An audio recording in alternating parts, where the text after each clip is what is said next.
Okay, so you march up the hill. Yeah, you march up the hill and you realize that there is nothing there. That you're seeking nothingness. That's your anticlimax. You have come to the point of nothing. 0 point. There is no point to any of this. There is no meaning. There is no value. There is nothing. There's only nothing there. And so... And you come face to face with the nothingness. You know, you can sit there and bathe in the nothingness and do nothing about it and enjoy nothing and live according to nothing, where things continue to have no value, no meaning, total chaos. It would be total chaos. Or what happens next? When you have this knowledge, as you got to the great horizon, the point of, you know, as HPB said, you know, the point of pass not. You cannot pass this point. You cannot pass. For all is made of this. And there's nothing other than this. You can't pass it because all is it. Okay, now what do you do with this knowledge? Now what do you do? How can you, with wisdom, go back and rebuild the things that you've seen that are built on something rather than nothing? A belief in something. Some kind of idealistic faith that if I keep going, there's going to be something. And isn't that Nietzsche's point in what we've been studying, is that, you know, that people want these world ideas because it gives them some false sense of security because when you get to this point of nothing, the whole thing is that now we get to build whatever we want. I mean, which is the whole point. I mean, we get to build exactly what we want, not what we've been told to build. Right. And that was the beauty. I mean, and that was, I think, the reason why I wrote down that quote here. Let me see the roll. Is that, I'm just doing this for notes too. But, I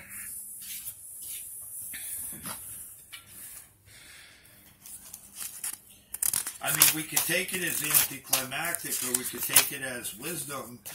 We've come to this point of total integration, and now we can share this with others. Yes, in fact, we philosophers and free spirits feel as if we are illuminated by a new dawn on receiving the news that the old God is dead.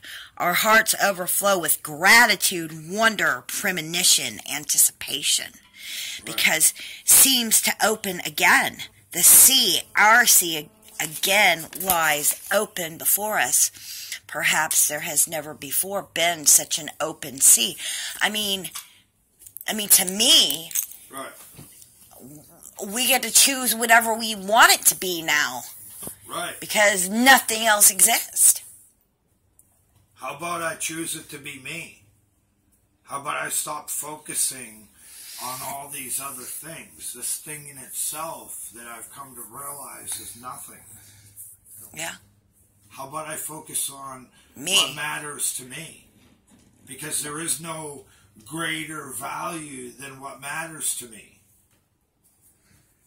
Or what matters to you. Or what matters to him.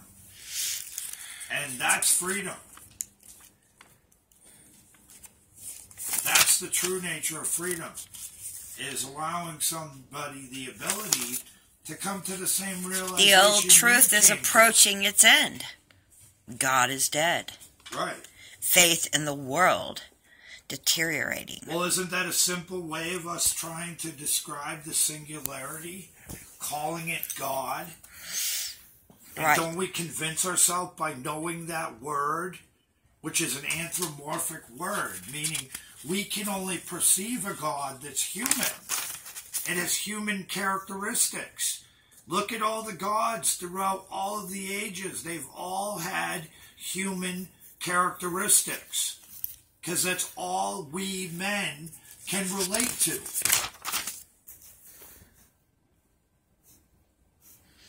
Well, and it blocks us from having this realization. If we say God is just a word, God is the gatherer of data. Well, it's the word that most people want to place for the word. And right, they don't want to have to do the work. It's, and... Well, they're afraid of that nothingness. They're afraid of the fact that there's no word that can describe this. Right. There's no singular word that can describe this. Right. Right. None. Freedom? Maybe now we've got freedom? Well, it's a different type of freedom because it doesn't have the restriction. Yeah, no restrictions. There's no restriction to this freedom. None. Wow. Yeah. But does that mean we can do whatever the hell we want? Well, I mean, it makes my philosophy fantastic. To enjoy the moment and live in love and happiness. Right. To have my needs met.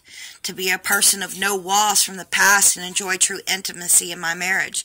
Learn and become illuminated more.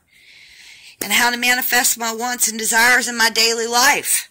Right. Learning how to operate in my highest potential for myself. Right. What a philosophy. Yeah. Is there anything else? Is there anything more?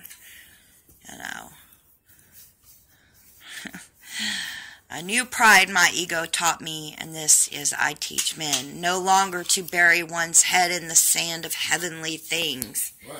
But to bury it freely, an earthly head which creates a meaning for the earth. Right. So now we get to create the meaning for the earth instead of being told what the meaning is. Right. How beautiful is that? That's just... Where we've been told the earth is just sinful, and it's not heavenly, and it's less than, and all of this shit has been blown apart. All these lies have been blown apart. Right. By the realization of nihilism, all of these lies have been blown apart. Now we can see that even the earth is connected to that nothingness. Even the earth is a part of that nothingness. There is no sin in the earth. Right. Sin is a human concept. We're back to that again. Yeah. It's like rich or poor. It's a human concept. Yeah, what's rich? I've had tons of money and have been miserable. Was I really rich? Or did I just have a lot of materialistic what shit? is rich or poor to that nothingness? That's all abundant. It's everything, therefore it's all abundant. What is rich or poor to it? Does it know rich or poor? No. No.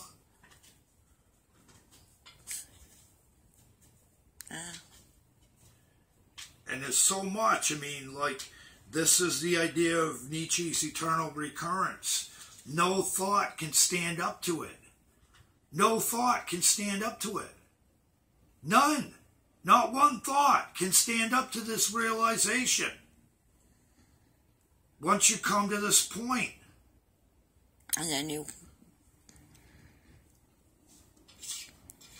So the free spirit learns how to live in this state. Transition from this state. Where all these things that have blocked us because of our biases, our human biases, they no longer exist here.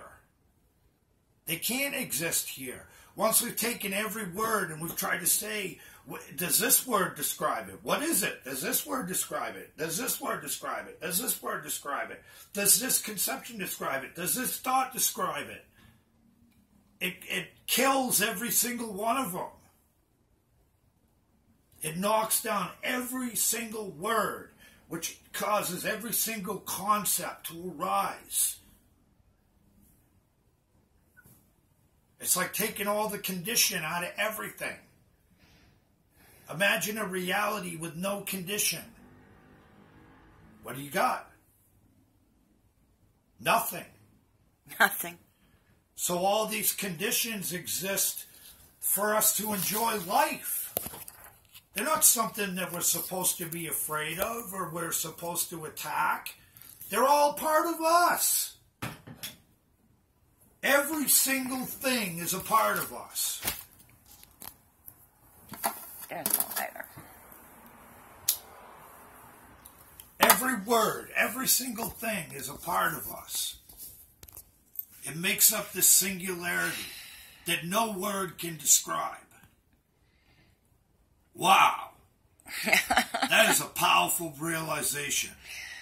Yeah. And this is where some of the greatest people, some of the greatest magicians just go mad. Yeah, they do. They don't know how to overcome this place. Right. This is a transition. And for me, again, it was Nietzsche that helped me overcome these things.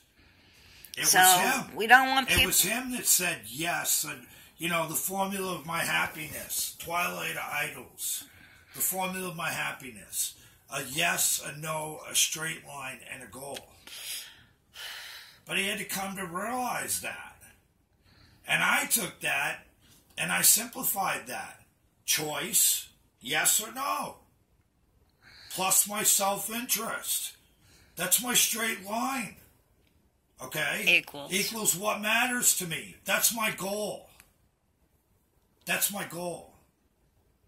Yeah. And so I came to the same realization that Nietzsche came to with this. And this is all there is. There's no more absolute good or evil. There's no more restriction. It's just does my choice go according to what my goal is? Am I living according to what matters to me? Or I'm living according to what matters to other people? If I'm living according to what matters to other people, then I'm not doing the right thing, in my opinion, in my experience. Right. But that freedom goes for everybody else. That doesn't mean as individuals we can't come together and cooperate, because we can. We can. I came together and cooperated with Nietzsche. We came to the same realization, pretty much at the same point. When I was studying Twilight of Idols, I had already come to this point. I was already starting to write down things that were very similar to it. How can I figure out what is happiness? What is happiness? And it kept coming back to me. It's how I define it. Happiness is what I define happiness as. Right. It's what makes me happy. Right. And, and not everybody's going to be happy with what makes you happy. Right. And we all have individual tastes. I love that too. There may be natural consequences for doing what makes you happy.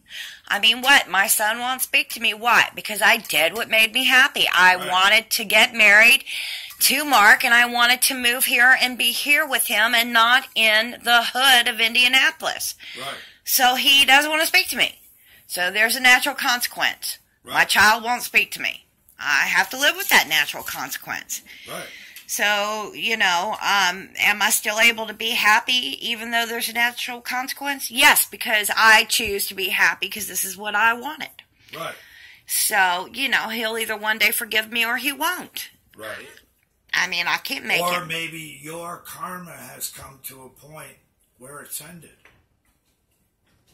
Okay? And that's something that you have to consider too. Our karma gets checked, and then we formulate what matters. It's based on what we do. That's why I can easily say that with my family, it's over. I don't have any desire to form any type of relationship or attachment to these people. No, not when they stab you in the back like that. Not at all. Don't need that kind of karma anymore. I want peace. Yeah, peace. I want the peace of that nothingness. When I face that nothingness, when there's no duality, there's only bliss. There's only ecstasy. That's how I described it. That's how others have described it. There's only ecstasy, ecstatic bliss. Yeah. And I wake up and I'm happy, you know. I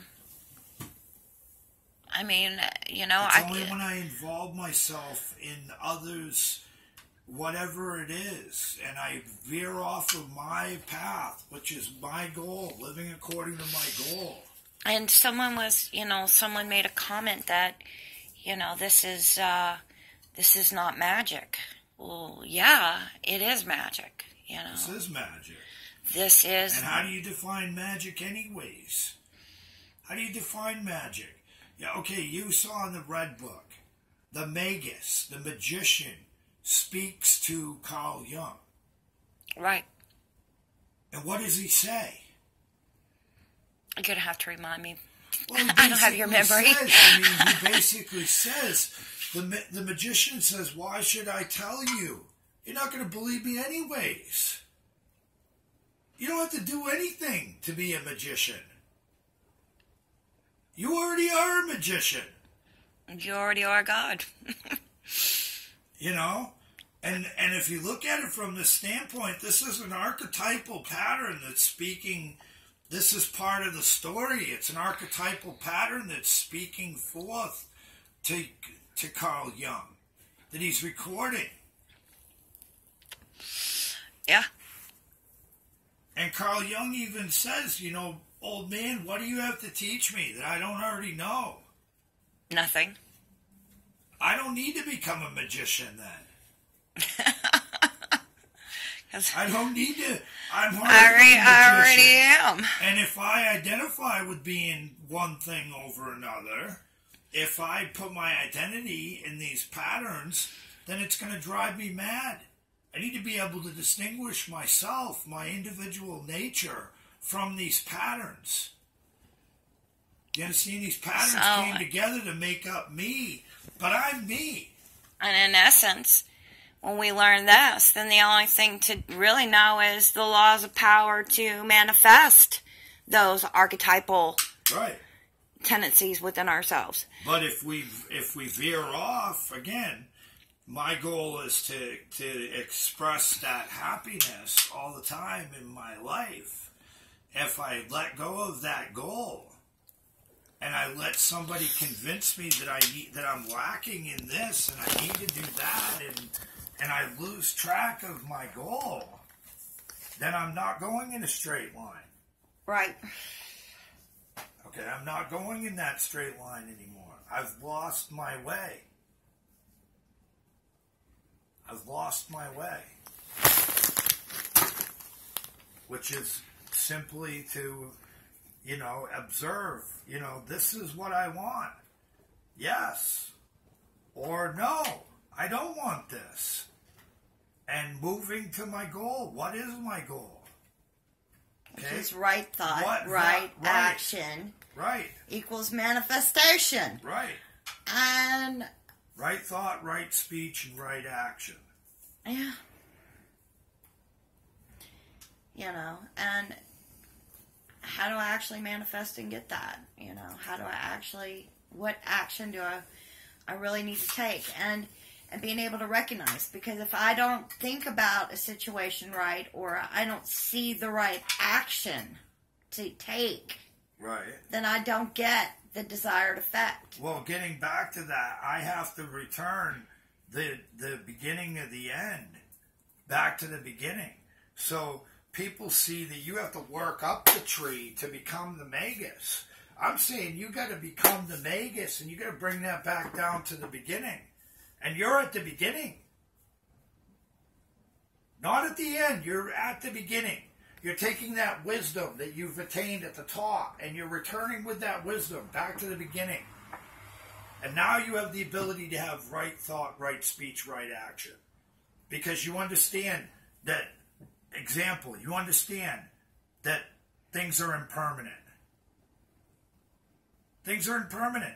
Everything changes. Suffering comes from attachment to impermanent things. These are the characteristics of our reality. There is no abiding principle in this reality. right?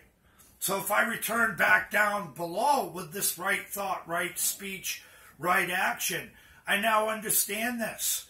I'm not trying to cause people to have these unhealthy attachments. Matter of fact, I say that. I say those who are wise avoid enslavement. Do your will.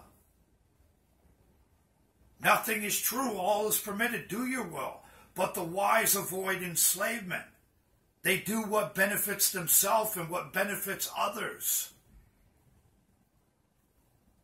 True.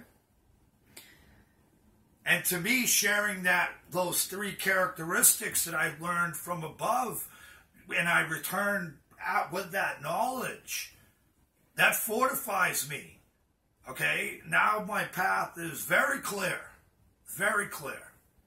I don't want to do these things. I don't want to enslave people in these unhealthy desires that cause them to become attached and causes them to suffer.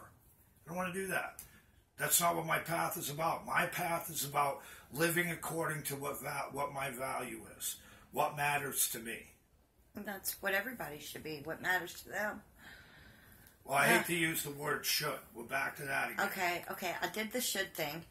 Now ask yourself, what? What is the thought? What is the thought? Because it's presumptuous for me. Well, I feel like if you don't live that way, then you're not going to be happy. So do you want to be happy, I guess is the question. So if you want to be happy, then you should. But, not everybody wants to be happy. Some people like to manifest suffering in their life. Some people really think that... Some people only know suffering. Yeah, that's all they know.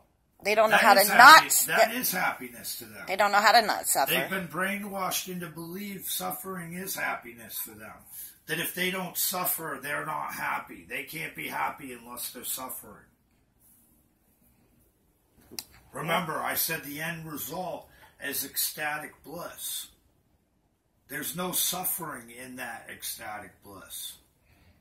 That thing, that suffering, the this and the that, the existence that had created that suffering, that was made up of that suffering, has been reduced to nothing. Yeah. At its core. And do you feel like that's what Crowley was talking about in the Liber? You're talking about Liber Libre? Yeah. Yeah, well, he takes certain beliefs. I mean, that Liber originated within the Golden Dawn. And it originated to try to teach the ordinary man karma yoga, which is the yoga of action. If you notice, each paragraph within that Liber is a progression in action, which eventually leads you to magic. It leads you to wanting to acquire concentrated thought. If you have he gives a reference of, if this can be caused with unconcentrated thought, imagine what concentrated thought and effort can bring you. And then he talks about how we work with the elements. And he gives a face to the elementals, something that we can really live to address within ourselves. It's not some metaphysical thing that we can't relate to. He refers it to our emotions. Right. Our emotions, either our positive or our negative emotions motivate us. They're related to our thinking, are they not? Yeah. If we have rational thought, it produces a positive emotion, and that positive emotion leads us to act in a particular way. And so if magic is all about, one of my teachers, one of my greatest mentors said magic is nothing but a word for psychology. Before man was honest enough to say psychology was a science and something we should focus on, the royal science was magic. Well, that's nothing more than actual psychology. So it comes back to training us how we think and how we speak and how we act. That's the source of our magic, is it not? We do ritual. It's based on visualization and concentration over how we think, the things that we're thinking about, the things that we're focused on. It's based on incantations and spell work. That's what we speak about, right? So we're speaking about these things. And in ritual, we're acting it. We're acting it out. It's an action. It's a forward progress. We're acting it out. It's not just faith without action. It's actual action. And so there's a certainty that if we do these things, this is going to be the result. That's science. So now magic is turned into science. Is not psychology science? Is this not a cognitive science that we're talking about? Yes, it is. And does it not produce, a different way of seeing things? Yes, it does. If I change how I think, and that changes how I feel, and that changes how I act, those things that have been changed change how I see the world too. That change that I experience is going to change how I see the world. That's magic. Yeah, it is. At its finest. Okay, I'm going to cut this. Okay. And blessed be 666.